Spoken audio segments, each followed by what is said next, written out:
Um ato profético para orar pelo pastor nosso. Senhor Deus e meu Pai, diante da tua presença, Pai, aqui está teu servo, meu Pai. Aonde, meu Pai, veio trazer, meu Pai, o alimento que a gente necessita, Pai, que vem do Senhor, meu Pai. Eu te peço, meu Pai querido, meu Pai amado, que o Senhor use ele tremendamente, meu Pai. Aonde nós não conseguimos mais, Pai, sentir, Pai querido, meu Pai amado, nossas pernas, Pai, de tanta glória que descerá nesse lugar, meu Pai. Eu te peço, meu Pai querido, meu Pai amado, que o Senhor use, abençoe cada vida que esteve aqui, meu Pai. E eu te peço, meu Pai, seja bem-vindo neste lugar, meu Pai. Em nome de Jesus. Amém. Queridos, uma vez mais, graça e paz a todos. Amém? Glória a Deus. Aproveitando o ensejo dos irmãos em pé, pega a sua Bíblia comigo, o livro do profeta Isaías, capítulo 66, e versículo de número 9. Aleluia. Quando você localiza o texto, a mídia coloca ali para nós também. Isaías, Brian, capítulo 66, versículo 9. Eu externo a gratidão a Deus. Conversei com a pastora, falou, hoje está difícil o negócio, hein? E Danilo? Febre, o olho lacrimejando, garganta. Eu falei, meu Deus do céu, o que vai sair alguma coisa hoje? Mas graças a Deus nós estamos aqui, começamos a louvar, o coração já aqueceu, a enfermidade já bateu retirada. Até porque, irmão, eu vivo o que está escrito, amém? E sabe o que está escrito? Que na presença de Deus, até tristeza. Vou repetir para crente pentecostal. Tem pentecostal aqui, irmão? Amém. Às vezes a gente dá uma de Martinho Lutero, mas eu sou mais John Wesley, tá, irmão? Glória a Deus. Às vezes a gente dá uma de reformado, mas eu gosto de John Wesley. John Wesley ganhou a alma para Jesus, né? O mesmo disse, ou coloca, né, sermão no fogo, fogo no sermão, ou sermão no fogo. É mais ou menos isso, essa pancada. Mas graças a Deus a gente está aqui, irmão, para a glória de Deus, né?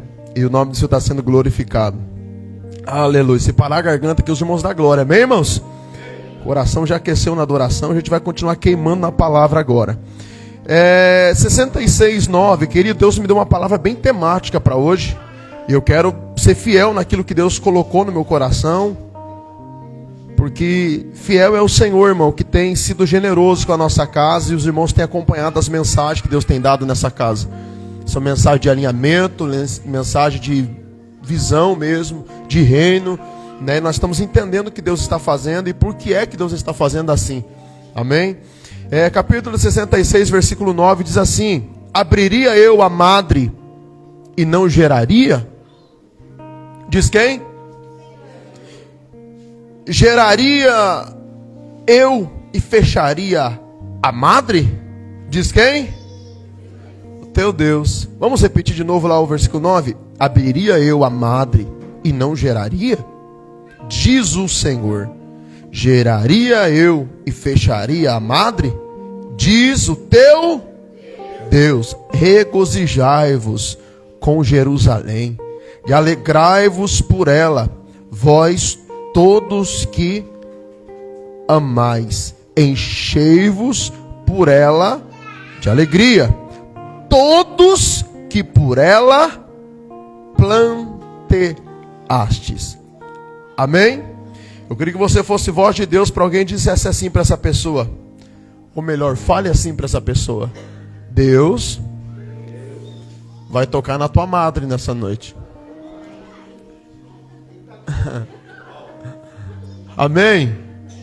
Todos nós temos uma madre espiritual.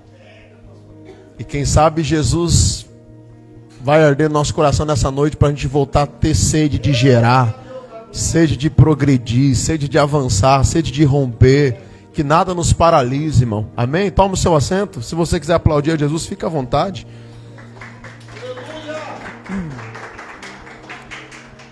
Deus tem sido muito generoso, como já disse, irmão. Eu falei hoje, mandei até um vídeo lá no grupo, né? Hoje foi meu devocional. A gente fala muito de Jó 14:7, onde diz assim, Danilo, que a esperança para a árvore que foi, que ao cheiro das águas voltará.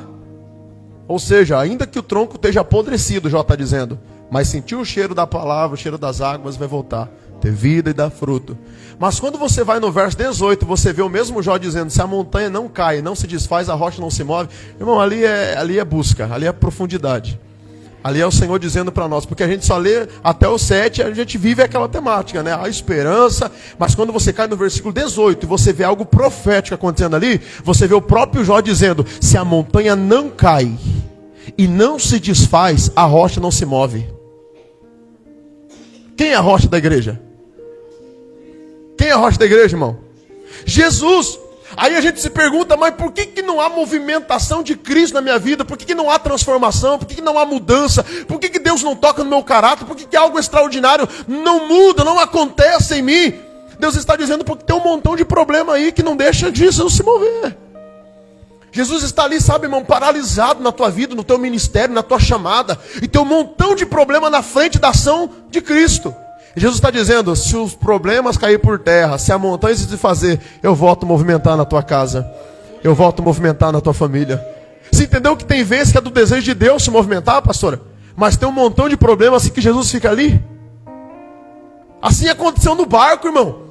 A Bíblia diz que Jesus estava onde dormindo? Na polpa, estava tranquilo. Quem estava em perigo? Os discípulos, porque quem estava no comando? E aqui que está o problema, aqui que está um monte de problema, que quando a gente se autodomina, está no comando das coisas, irmãos, é aí que a gente paralisa o Cristo em nós. Mas quando nós confiamos em Deus, nós dissemos, Senhor, toma a liberdade, toma o controle da minha vida, é aí que o Senhor se move e algo extraordinário acontece.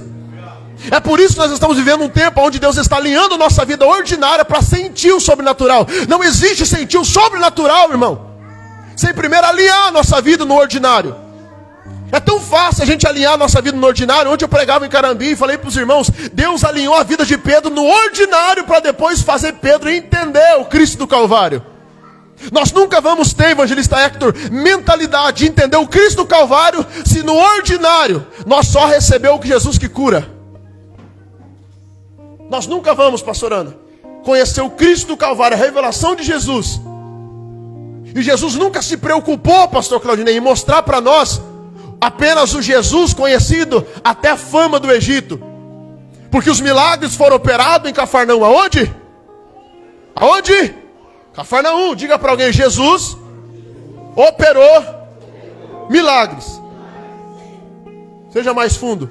Diga, Cafarnaum era palco e cenário de milagre. Tudo que chegava em Cafarnaum dizia, tem alguém curando. E o nome de Jesus chegou até as portas do o marketing da época. E o nome de Jesus se espalha. E aí o povo começou a gostar desse Jesus que curava, desse Jesus que abria a visão, sabe? Os ouvidos, dava fala ao mudo, o paralítico andava, irmã Valéria. Irmã Vanaína, Valéria não veio hoje. Né, irmã Maria? E aí, Danilo, o povo começou a gostar, sabe? E quando o povo começou a gostar, Zé,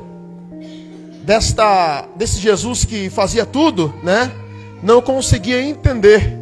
É por isso que Pedro, sendo o cara mais bipolar, se você estudar a biografia de Pedro, você vai ver o cara mais bipolar, irmão. Uma hora tá bom. Me ajuda, irmão. Fica com vergonha, não. Uma hora tá bom. Uma hora canta. Uma hora prega. Conhece, Hector? Alguém assim? Esse cara é nós. A gente é tão bipolar com o céu às vezes, irmão, que uma hora a gente quer romper, outra hora a gente não quer. Uma hora a gente rompe mesmo enfermo, outra hora a gente para na enfermidade. A gente é bipolar com o Senhor. É por isso que nós conseguimos alcançar altos níveis com Deus. Por isso que a gente não consegue, sabe, ceder essa escada de paralisia espiritual. A gente vive uma vida anêmica espiritual, uma palidez espiritual, aonde parece, irmão, que, sabe, tem que fazer movimentação extraordinária para que o céu venha, irmão. Se nós alinhar nossa vida no ordinário, fica fácil sentir o sobrenatural, irmão. Diga para alguém do céu, Deus está alinhando a sua vida no ordinário para viver o extraordinário. É isso que Deus está fazendo. Mas quando eu olho para esse texto e eu vejo uma ação de Deus tão profética aqui, irmão, sabe, uma consolidação de Deus, que quando eu olho para a Bíblia, você vai ver várias pessoas aqui que as suas madres receberam alguns comandos de Deus. E eu quero falar sobre 4 madres nessa noite. Quantas madres? Primeira madre, diga, madre da Sara, madre da promessa. Gênesis 11:30. Você acompanha uma história linda, aonde Deus vai fazer uma grande promessa a essa casa, dizendo: Abrão e Sarai, da casa de vocês e do ventre dessa mulher virá uma semente, aonde não dá para contar nem a areia do mar. E farei de você, Abrão, pai de multidões. É por isso que no capítulo 17 Deus muda o nome de Sarai para Sara e de Abrão para Abraão, mas Deus nunca mexe no nome de Isaac. A pergunta é: por que Deus não mexe no nome de Isaac? Porque Isaac é promessa, e promessa Deus não erra, irmão. Promessa Deus não falha. Está entendendo? O que Deus, é por isso que nós estamos num comando hoje, é que tu dizemos assim: mas Deus, por que o Senhor não faz assim? Mas Deus, por que o Senhor não faz assim? E Deus está dizendo: primeiro eu quero mexer em você, porque promessa não tem como dar errado. Comandos que vêm de Deus, meu Vanaína, não tem como dar errado. Primeiro Deus vai mexer em nós, preparar nós, porque a promessa já está. E a gente fica afoito, diácono Zé, e diz assim: mas Deus, por que o Senhor... É o que Sara tentou fazer, dar uma mãozinha para Deus. Deita com a minha serva. Vai lá, Abraão. Eu não posso, já estou velho, eu não posso. Mas a promessa no ventre de Sara é: ainda que o tempo passe, a tua casa carrega uma promessa. Diga para alguém do seu lado: o ventre da promessa fala de tempo. Então, quando se trata de tempo, Jennifer, Miqueias, fala de processo a se passar. E é por isso que todo processo é como o ventre de maturidade que precisa desintoxicar o homem da meninice, a mulher da meninice. Porque, irmão, se a gente continuar menino na fé, a gente vai para próximas fases com Deus cheirando mamadeira, chupeta. E Deus não quer ninguém fedendo a mamadeira. Deus quer homens e mulheres dispostos a assumir peso de responsabilidade, dizer: eu estou aqui para viver as tuas promessas, Senhor. Eu estou aqui para viver aquilo que o Senhor tem para me viver. Então Deus, Ele está desintoxicando, sabe, o Abrão, daquele homem que saiu do meio da idolatria, e dizendo: cara, anda comigo. É por isso que a promessa do ventre da promessa, mais ou menos assim: Abrão, sai da tua casa, do meio da tua parentela, e vai para onde? Vai para onde? Para a terra que eu te darei ou te mostrarei? Espera aí. Então o Senhor está dizendo assim para ele: vai para a terra que eu te... Por que o Senhor não falou, pastor Ana, assim: vai para a terra que eu te darei?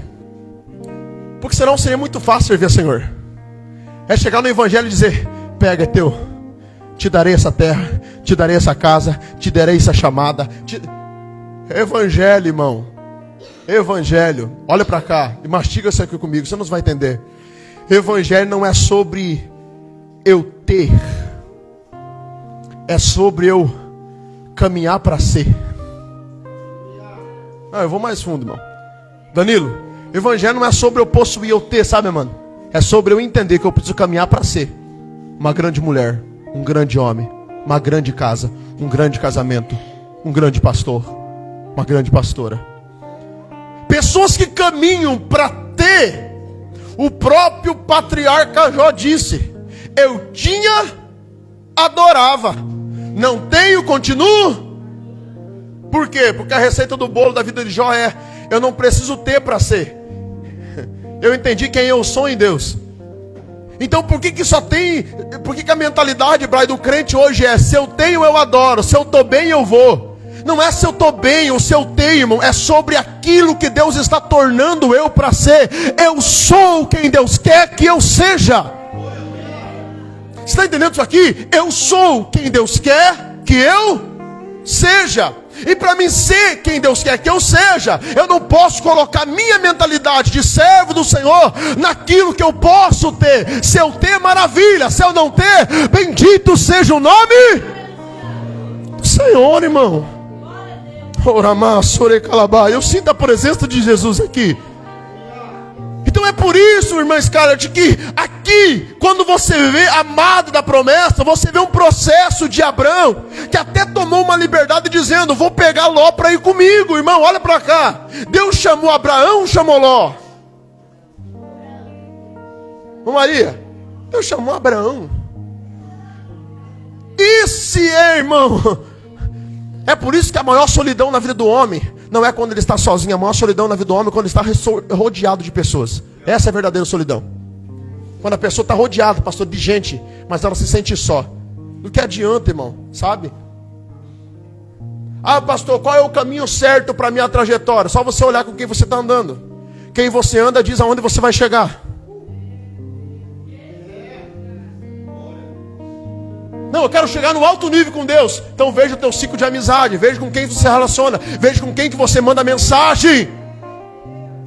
Não é sobre Deus passar uma peneira, evangelista. É sobre Deus olhar para nós, dizer assim, viu, cara, entenda uma coisa, existe ciclo, precisa encerrar. Porque se não se encerrar ciclo com Ló, dá uma olhada como é que estão os pastores de Ló.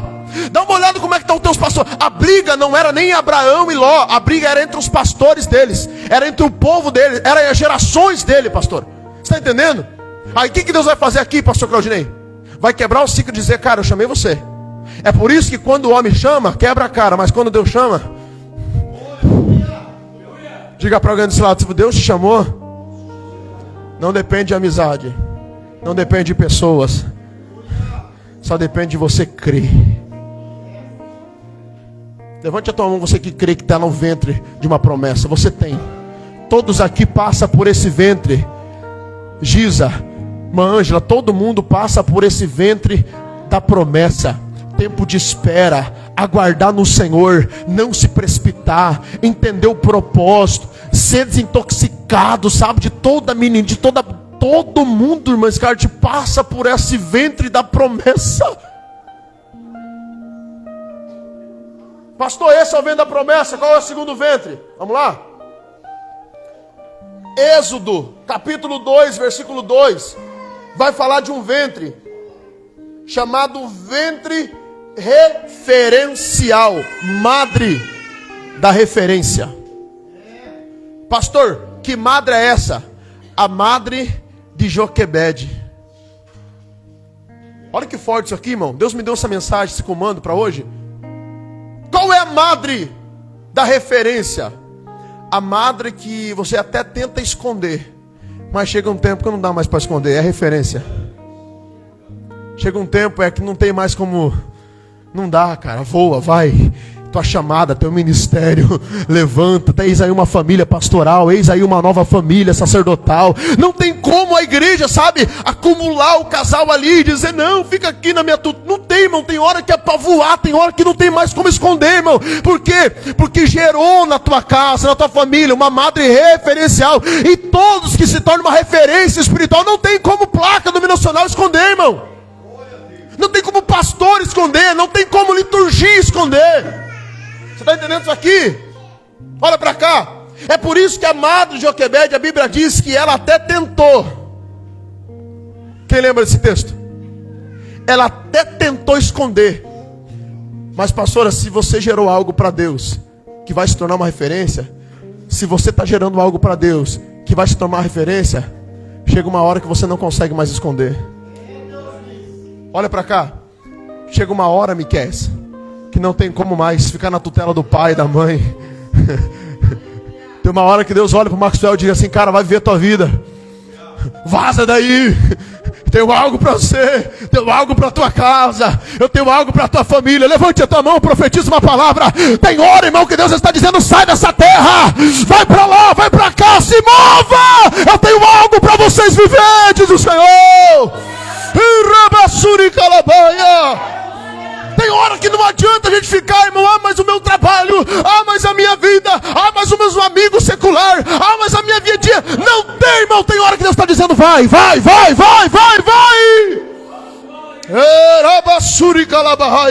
Mas a gente sempre vai tentar, né, dar uma de Joquebede. Fica quietinho, Moisés. Esposa, ó, para de falar, senão Deus cumpre. Varão, varão, senão Deus cumpre amanhã. Porque a gente quer que cumpra do nosso jeito, assim ou não é? Deus quer que impulsione, pastor, do nosso... É ou não é? Mas a madre referencial, irmão, pode você querer esconder, pode querer você viver do teu jeito. A hora que chega a hora de Deus fazer o nenê chorar, a hora que chega a hora de Deus fazer, ô varão, já deu, já tá? Já vamos cortar o ciclo aqui, já vamos fazer algumas pessoas parar de visitar a tua casa aqui, já vamos fazer, vamos cortar as agendas aqui, está entendendo? Vamos fechar uma porta aqui. Ei, irmão. E a Bíblia diz que Joquebede não pôde mais esconder o menino. Diga para alguém, madre referencial não está no nosso controle, está na vontade de Deus. Chega o tempo, Danilo, que a tua empresa faz assim, ó. Chega tempo que a tua família faz assim, ó. Chega tempo que essa igreja vai fazer assim, ó. E ninguém mais esconde aquilo que Deus vai manifestar nesse lugar, irmão. Ninguém pode, irmão. Não existe placa, não é evangelho puro, não é rumo, não é batista, não é Assembleia de Deus. Não tem ninguém que possa, irmão, sabe, esconder aquilo que é referência do céu. Então Moisés era uma referência, irmão. Está entendendo? Referência. Mas deixa eu pular para a terceira amada, para nós correr para o final. Terceira amada, madre de Ana. Diga madre para um tempo específico. E tem hora que você não vai entender o que o Senhor está gerando na tua vida. E a gente vai precisar de muita maturidade para começar a entender o que o Senhor está gerando nesse tempo. Por que agora? Por que assim? Por que nesse, sabe? Por que logo em junho começar isso? Por que logo, né, na metade, no sexto, né, ciclo do ano? Por que não esperou? Já não foi no começo? E a gente quer tentar entender, irmão. Só que essa madre fala de um tempo específico. E tempo específico é hora de Deus agir, irmão. E não adianta a gente tentar. Pode fazer empréstimo, pode correr atrás, pode fazer isso. Quando é tempo de Deus agir, irmão, é o tempo específico. A madre, olha para cá. Madre de Sara, promessa. Madre de Joquebede, referencial. Madre de Ana, Deus encerrou. Deus fechou. Ele disse assim, não vai gerar. Aí Penina vem, rebenta a Ana no meio. Aí vem Penina e massacra a Ana. E se levanta. E diz o texto que Penina só fazia isso na hora da adoração. Por quê? Porque sabe que se Ana vem, senta, come, se alimenta. É por isso que a Bíblia diz que Ana sentava e não comia. Culto incompleto.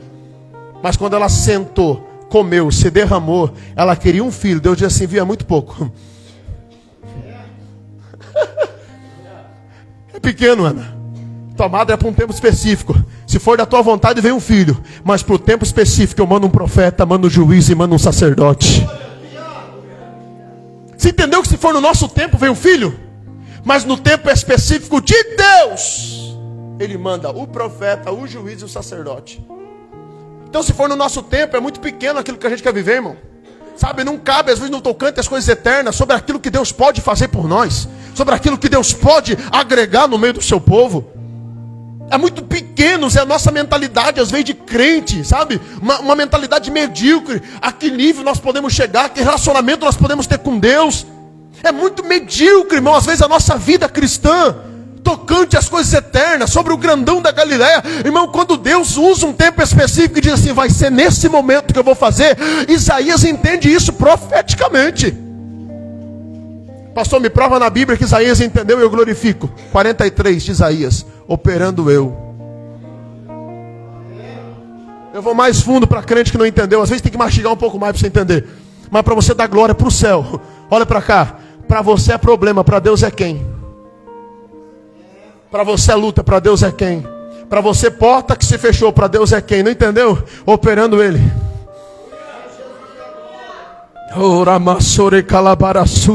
Ah, será que você pode levantar uma das suas mãos e declarar essa vitória nessa noite, dizendo, operando Ele, nesse tempo específico, a minha madre vai gerar, a minha casa vai gerar. Oh, irmão, pode você não entender, mas quem sabe esse tempo específico não se trata nem de você, irmã, e nem de você, varão, se trata dos teus filhos.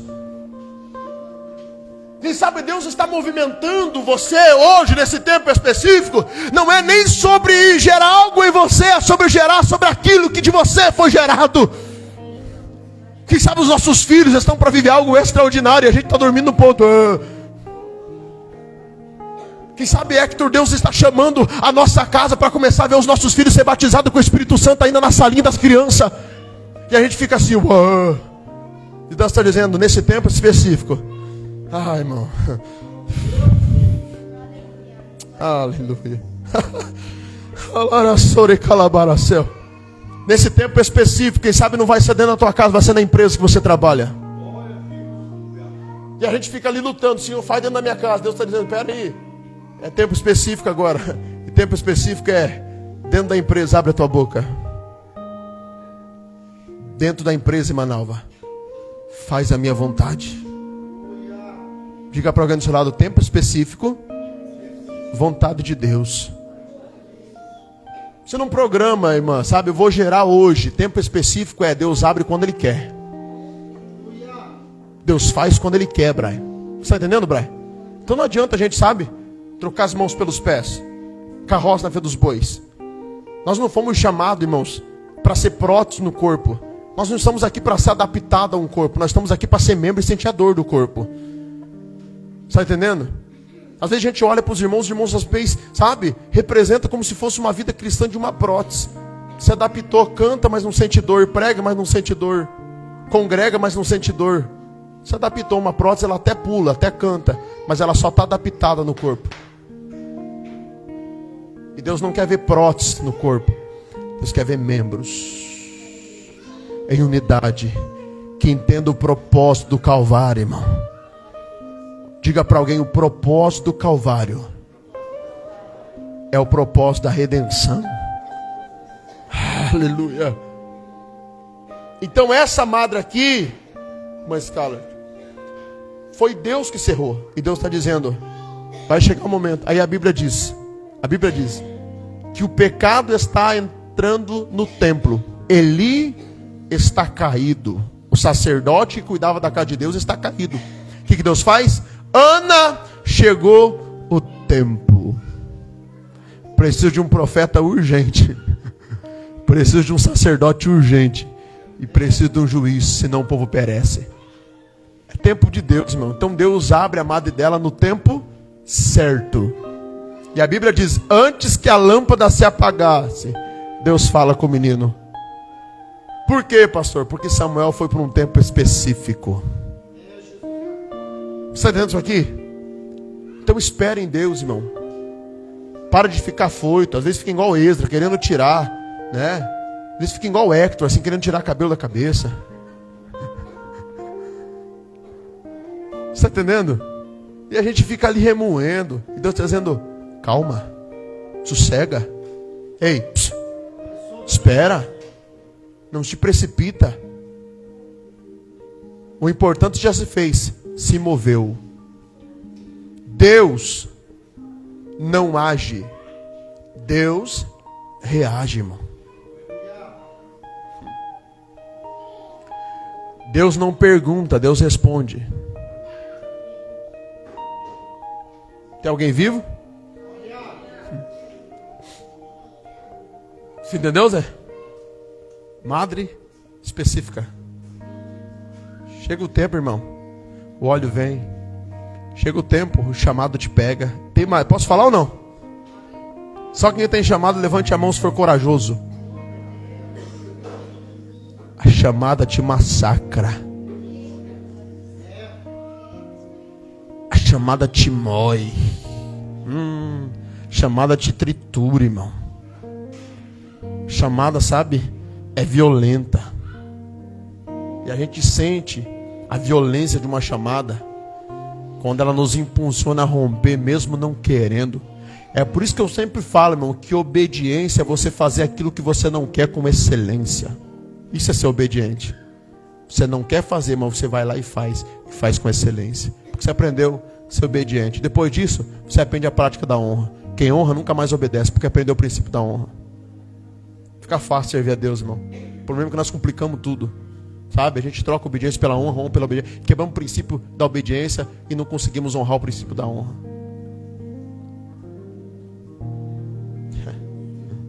Diga para alguém agora do seu lado assim: agora é a madre que gera deficiência. Diga aleluia.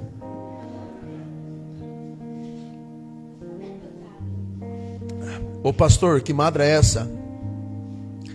Atos capítulo 3, versículo 2 vai falar de um coxo de nascença. Preguei ontem, onde Pedro foi usado por Deus. Falei de Pedro, agora eu vou falar do coxo.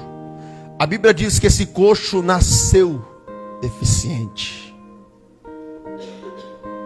Então essa madre é a madre que gerou alguém deficiente.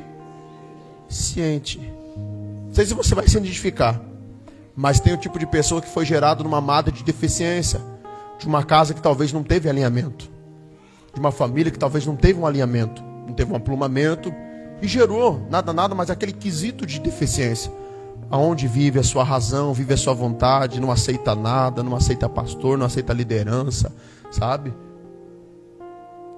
Vive por viver, ou melhor, existe, porque existe duas maneiras, né? A pessoa que existe e a pessoa que vive. Não sei quem é tu. Você existe ou você vive? Pastor, o que é alguém que existe? Mora na rua tal. Agora, quem vive é história para contar, testemunho de vida, que a vida ensina. Quem aceita se acomoda, sabe? Quem aceita existir se acomoda. É por isso que o salmista diz no Salmo 102 que ele se sente um pelicano no deserto. Quem conhece pelicano, levante a mão. O que é um pelicano? Uma ave aquática. Quem assistiu já Procurando Nemo? Quem já viu aquela ave com o bicão assim com mais ou menos 72 peixes dentro? Ave aquática. A vida dela é sobre as águas. A vida de uma ave aquática chamado pelicano, não é pelicana, é pelicanos, é comer na água, dormir na água, viver na água, até acasalar na água. Mas quando chega o tempo dela produzir, não é na água. É por isso que o salmista diz: me sinto um pelicano no deserto. E sabe o que o salmista está vivendo? Enfermidade. O salmista está enfermo. O salmista está olhando para o corpo dele e está dizendo: eu estou tão enfermo, está tão difícil, está tão complicado para mim. E o salmista olha para o corpo dele e diz assim: essa enfermidade vai me matar, mas eu me sinto um pelicano no deserto. Sabe o que está dizendo? Eu estou enfermo, está difícil, mas é tempo de gerar. É tempo de reproduzir. Então por isso que nada me paralisa, irmão. Eu vivi uma imersão tão forte em Jesus que nada me paralisa, irmão. Posso não ter gasolina no carro, nada me paralisa, irmão. Posso estar enfebrado. Irmão, viu que, irmão? Ano passado eu estava aqui, irmão, no 3º grau de pneumonia, pregando assim, ó. Tava ou não tava? Fui fazer os exames e tava aqui. Tava ou não tava? Porque eu entendi, irmão, que o nível de busca que eu tenho não me paralisa nas circunstâncias. É por isso que existem os dois tipos de crente, o disposto e o disponível. A pessoa que está disposta se está tudo bem, ela vai. O crente disponível é totalmente diferente, pode estar bem e não bem, ele está disponível a fazer, irmão. Então não deixe, irmão, essa crosta da disposição tapar os seus olhos, que você só esteja disponível quando está favorável. Deus conta com pessoas que arrancam essa deficiência, sabe, dessa vida disposta, e começa a se tornar disponível no reino. Amém? Amém? Por quê, pastor? Porque esta deficiência, irmão, foi gerado nessa madre. O cara nasceu assim. E aí que está o detalhe. Sabe como que essas pessoas vão sair dessa deficiência? Sabe como? Quando um Pedrão acordar para a vida. O cara mais ruim da igreja acordar para a vida. Porque o cara que é bom não acorda, então Deus pega o cara que não é. Porque o cara que é mais ruim às vezes, Deus vai pegar ele para levantar e dizer: cara, vai para a igreja, vai para a igreja, vai para a igreja, vai para a igreja, vai para a igreja. Vai romper, vai pregar, vai fazer, anda com o pastor. E Deus vai pegar esse cara para colocar do meu lado, para mostrar para o cara bom. Deus vai usar esse cara para arrancar a deficiência de outros. Porque às vezes a gente fica pensando, às vezes eu mesmo, irmão, sabe? Fico pensando que Deus vai usar. Não, é esse cara que mais está comigo. Às vezes não, cara. Talvez esse cara me deixe na caminhada. Talvez esse cara pare, talvez esse cara deixe de romper. Talvez esse cara olhe para mim um dia. Eu fico pensando às vezes eu, irmão. Vou falar isso aqui sem medo de ferir ninguém, irmão. Até porque eu sou pastor dessa igreja e vou falar. Amém? Já pensou eu mandando mensagem para vocês, obreiros? Não vou hoje. Ô Zé, me perdoa, hoje eu não posso ir. Brian, me desculpe, hoje não conta comigo. Já pensou eu, irmão? Você acha que eu tenho isso? É por isso que eu falo, irmão, que às vezes a gente fala, mas Deus não dá cruz maior que eu não. É por isso que nós vivemos essa mentalidade, essa graça paraguaia. Posso falar assim?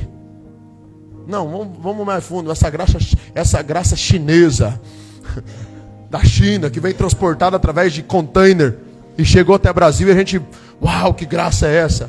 Graça ruim, irmão. Que a graça de Deus verdadeira, irmã Vanaína, sabe? É uma graça que nos constrange, mas nos leva ao arrependimento. E não existe avivamento sem. É por isso que o povo se arrependia, era liberto. Depois de liberto, celebrava. Sabe por que a gente tem problema de celebrar?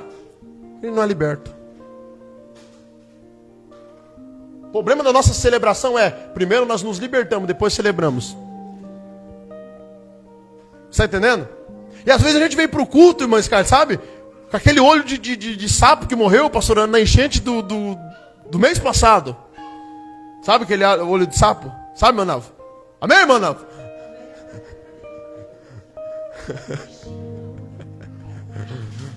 Ontem a Maria falou, o que a Maria falou ontem, Brian? Ô pastor, por que você fala para mim? Como é que é? Ontem eu preguei, usei muito a Maria na mensagem.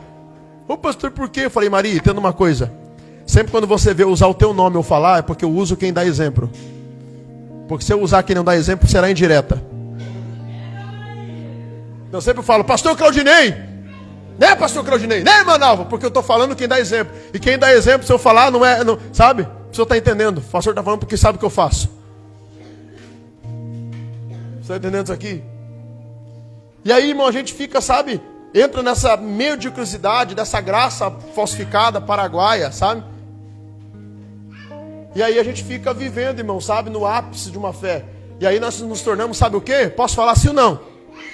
Consumista de culto. A gente vem para a igreja para consumir culto. Consumista de fé. E Deus não quer uma igreja que consome culto. Uma igreja que consome fé. Que consome adoração. Até porque Deus não está nem aí para a nossa adoração, irmão. Ô pastor, que negócio de heresia. Irmão, me mostra na Bíblia Deus procurando adoração.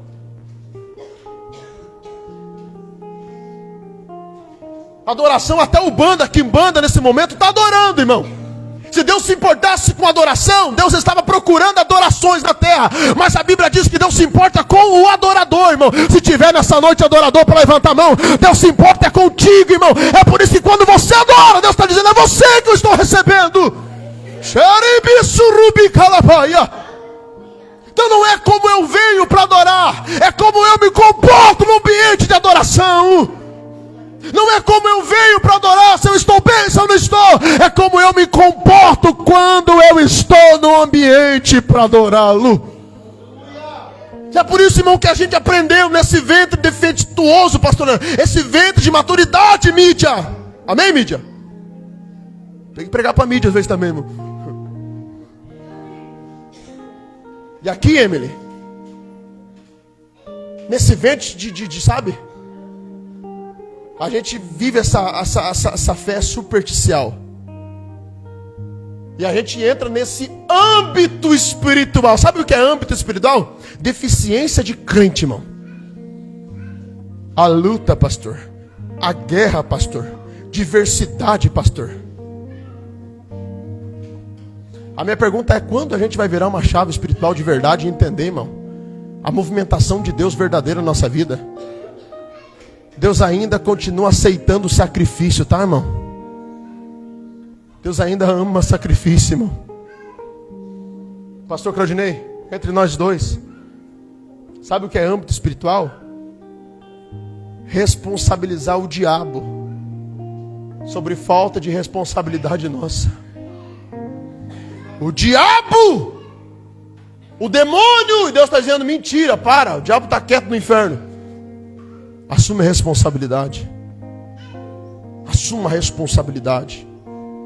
Diga: cara ruim é eu. O cara medíocre é eu. Irmão, bata no peito e diga: é eu, Jesus, é eu. Diga, irmão, é eu, Jesus. A mulher ruim é tu. O cara ruim de entendimento é nós, irmão. Sabe, Daniel? A gente é ruim de entendimento. A gente complica tudo. A gente quer enfeitar o pavão. Diga pra alguém: deixa o pavão quieto, já é bonito do jeito que é. E a gente, mas cara, quer enfeitar o pavão. O bichinho já é bonito. E a gente, porque... Sabe qual é o problema, irmão, de um âmbito espiritual? É que a gente, nessa deficiência, dessa madre deficiência que gerou em nós, tudo a gente começa a romantizar. E aí entra o crente, sabe? Chorão, babão. E eu não falo de um quebrantamento, de um choro. Não, eu falo de um crente chorão que romantiza tudo. E é por isso que nós não saímos, irmão. Porque a romantização, sabe? É um cristicismo. Pastor, o que é cristicismo? É uma fusão